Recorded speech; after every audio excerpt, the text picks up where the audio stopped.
Alle mie spalle vedete una squadra motivata, competente, ma soprattutto inserita da molti anni nel nostro territorio e nella nostra comunità. La candidata sindaca di Mussolente Elena Bontorin presenta la lista del nuovo patto Uniti per Mussolente e Casoni.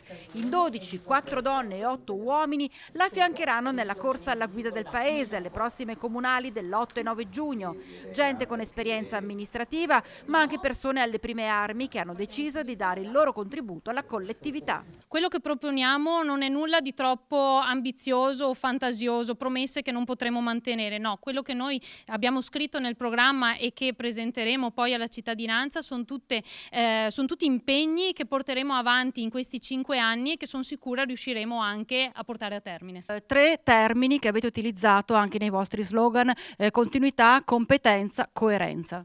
Sì, la continuità di ciò che stiamo già facendo da 10 anni e che ci impegniamo a portare avanti nei prossimi 5, la competenza di chi lo sa fare e la coerenza per quello che ci siamo detti prima, noi siamo veri, quello che traspare da noi è davvero la voglia di fare senza strafare, ecco. Quali saranno i punti principali del suo programma?